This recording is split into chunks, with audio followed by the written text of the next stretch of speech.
tienen ahora a estas personas que son regresados al territorio por donde trataron de entrar. Hacemos contacto con la abogada de inmigración, Laura Jiménez. Abogada, bienvenida. ¿Cómo está usted? Bien, buenas tardes, Mario. ¿Cómo están? Muy bien, pero preocupado porque era una situación que vemos y hemos reportado desde allí de la frontera, tanto Camilo Loret de Mola como este servidor, pero que ahora estamos viendo con los cubanos también. Sí, Camilo, efectivamente es una situación muy triste. La verdad que estos videos están muy fuertes, pero es la realidad. Mario, el programa de protección al inmigrante fue implementado nuevamente, como bien sabemos. Sí. Está siendo implementado en su fase 1 y esta fase 1 abarca a aquellos hombres que intenten cruzar, van a ser procesados y van a ser devueltos a México bajo este programa. Eso es lo que está sucediendo. Ahora, esto tiene que ver con el título 42, abogada, que está en vigencia todavía y que no hace excepción por nacionalidad. Y tengo varias preguntas, porque sobre todo las oportunidades legales que tengan dos tipos de personas. Unas, los que tratan de volver a entrar a los Estados Unidos, o aquellos que de una manera u otra son separados de sus esposas y de los niños, como está ocurriendo, y estas personas denunciaron ante nuestros micrófonos, que están siendo separados de sus familiares. ¿Cómo va a suceder allí para poder legalizar? Y nos recordamos de lo que sucedía hace años atrás, ¿no? Cuando se empezaban a separar a los niños de los adultos. Exacto. Mario, yo pienso que por lo que está sucediendo y el patrón que están utilizando, esto no es bajo el título 42, porque el título 42 no define a un tipo de personas que van a ser identificados para ser puestos en el MPP. A mí se me hace que esto es más la implementación y la ejecución de la fase 1 del MPP, que se anunció ya hace varios meses, que tendría que ser reimplementado por órdenes del gobierno, como bien sabemos, y que se anunció que iban a comenzar a devolver únicamente a hombres. Todavía la fase 2 no se ha implementado. Para mí, por eso esto es más el MPP que la ejecución del título 42. Ahora bien, una persona que es puesta en el programa de protección al inmigrante y que se le instruye que tiene que esperar en México una fecha de audiencia con un juez de inmigración o una entrevista de miedo creíble inicial, debe de hacer caso de lo que le están instruyendo. Claro. Porque nadie debe tener el derecho de, por miedo, si bien sabemos que es cierto que existe ese miedo, de tomar la libertad de cruzar ilegal un país. Y si lo haces dos veces, por lógica, el problema va a ser aún mayor. El riesgo de ese asilo y de ese poder discrecional va a ser aún mayor, obviamente.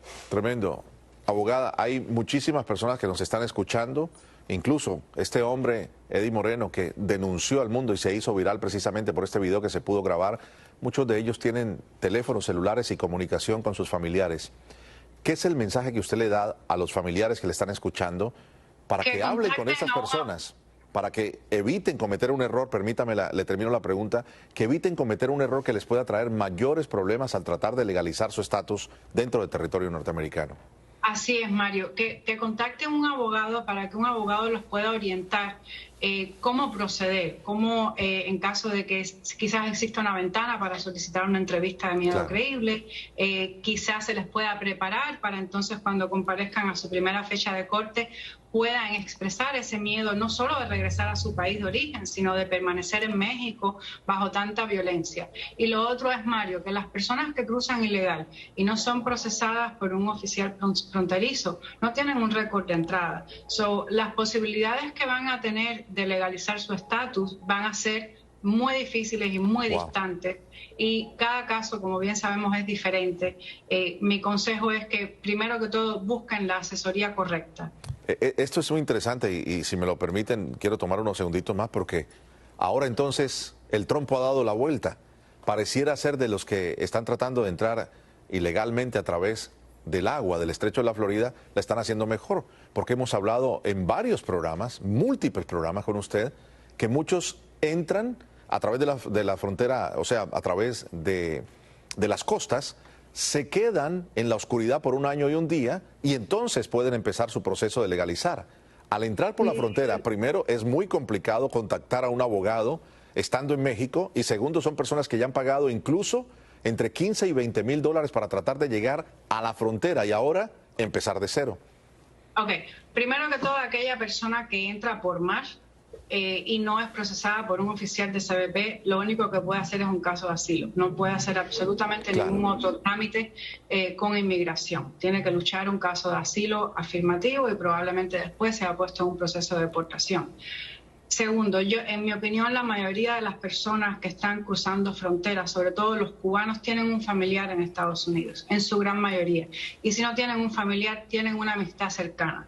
Mi consejo es que a través de ese familiar y de esa amistad cercana busquen un encuentro, una cita con un abogado. Nosotros tenemos muchos clientes que lo hacen de esa forma, viene el familiar aquí a la oficina y hacemos una videollamada, hacemos una llamada telefónica y se le da la orientación adecuada a esta persona para que no tome una decisión o cometa un acto que vaya a poner más en riesgo su caso. Sobre todo el intentar entrar 2 veces ilegalmente a los Estados Unidos porque le da una deportación inmediata. Así es, Mario. Si la primera entrada ilegal ya es mal vista, obviamente, y es una violación de la ley, obviamente, pues la segunda entrada va a ser aún peor. Gracias, abogada Laura Jiménez, por estar con nosotros siempre en el programa, ayudarnos a entender este nuevo capítulo de este espinoso tema de la inmigración. Seguimos. Buenas tardes.